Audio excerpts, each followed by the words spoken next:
यमुनानगर विधानसभा चुनाव तो खत्म हो चुके हैं, लेकिन राजनीतिक उथल पुथल खत्म होने का नाम नहीं ले रही। बता दें, आज रादौर ब्लॉक के ब्लॉक समिति के सदस्य एकजुट होकर चेयरमैन विपिन कंबोज के खिलाफ अविश्वास प्रस्ताव को लेकर डीडीपीओ को ज्ञापन सौंपने के लिए पहुंचे। बता दें, अविश्वास प्रस्ताव लाने की वजह कहीं ना कहीं ब्लॉक समिति सदस्यों के काम समय पर ना होना व चेयरमैन द्वारा अपने ही हिमायतियों व जानकारों का काम करना है, जिसे लेकर ब्लॉक समिति सदस्यों में नाराजगी देखी गई व इसी को लेकर अविश्वास प्रस्ताव के लिए ज्ञापन सौंपा गया। देखना होगा आने वाले समय में फिर से ब्लॉक समिति के इलेक्शन होंगे या ब्लॉक समिति चेयरमैन विपिन कंबोज इस अविश्वास प्रस्ताव से जुड़ी समस्याओं व मौके को संभालकर सभी सदस्यों को मना लेंगे। हमने बात की मौके पर मौजूद एडवोकेट दीपक कुमार व जिला परिषद के वाइस चेयरमैन अग्नि विजय चौहान से। सुने इनका क्या कहना है।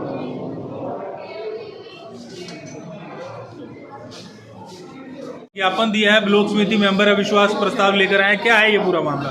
देखिए सर, जो हमारे चेयरमैन थे ब्लॉक समिति के विपिन जी, उनका 2 साल का कार्यकाल लगभग हो चुका है। उन्होंने सभी मेंबरों के साथ भेदभाव किया है। उसकी कार्यशैली से कोई भी मेंबर खुश नहीं है। उसने टोटली भेदभाव करा है और भेदभाव की राजनीति करी है।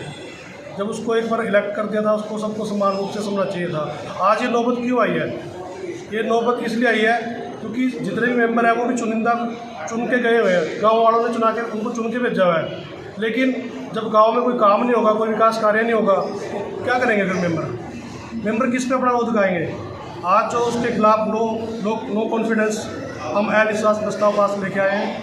आज 14 मेंबरों ने इस पर साइन किया है और ये जो अविश्वास प्रस्ताव आया, 14 मेंबर, हमारे को 13 मेंबर चाहिए थे और अब 14 मेंबरों ने आज साइन करके उसके खिलाफ अविश्वास प्रस्ताव डीसी साहब को दे दिया है। आगामी कार्रवाई के लिए दे दिया उनको, जो भी उनका आदेश होगा आगे उस आदेश के ऊपर। जी, हल्के के काम उन्होंने कुछ ही बंदों के कराए, अपने अपने मेंबर पे कराए हैं। टोटल 20 मेंबर है। जब एक कोई भी चेयरमैन चुना जाता है तो वो सबका होता है चेयरमैन, किसी एक का नहीं होता, 2 का नहीं होता। ये ऐसी नौबत क्यों पड़ी है? ऐसी नौबत इसलिए पड़ी है क्योंकि उन्होंने हमारे को काम ही नहीं दिया और सबको समान रूप से समझना चाहिए। उसने टोटली भेदभाव की राजनीति करी है, तो इसलिए हमारे को जरूरत ये पड़ी है। आज उसके खिलाफ अविश्वास प्रस्ताव इसलिए लाया गया क्योंकि उसने अपना जो कार्यशैली थी उसको सुचारू रूप से नहीं चलाया और उसने किसी भी मेंबर को उसका जो मान सम्मान नहीं देने का काम किया। इसका कार्यकाल हो चुका है। विपिन राजेडी से ये हमारे चेयरमैन चुने गए थे।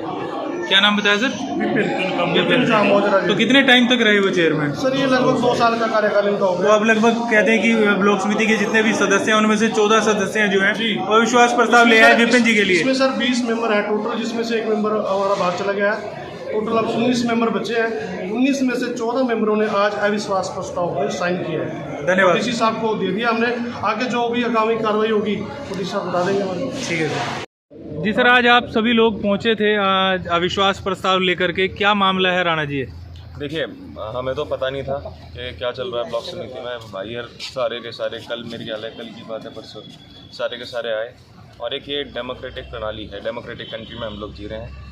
हर एक का अपना अधिकार है अपना नेता चुनने का, अपना जो चेयरमैन है वो चुनने का।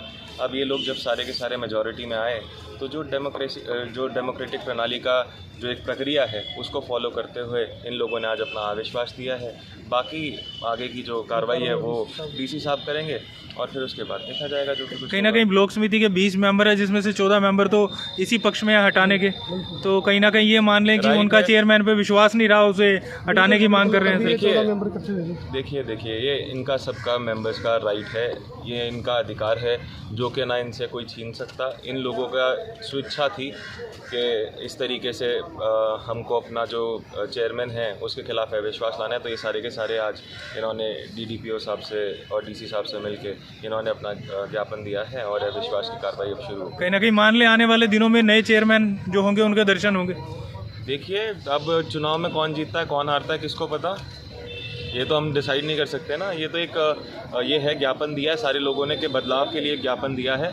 उसके बाद चुनाव होता है, यही प्रक्रिया का हिस्सा है और चुनाव में जो भी जीतेगा वही चेयरमैन बनेगा। इसके बारे में हम अभी से कुछ भी प्रेडिक्ट नहीं कर सकते। Thank you so much. Welcome, धन्यवाद।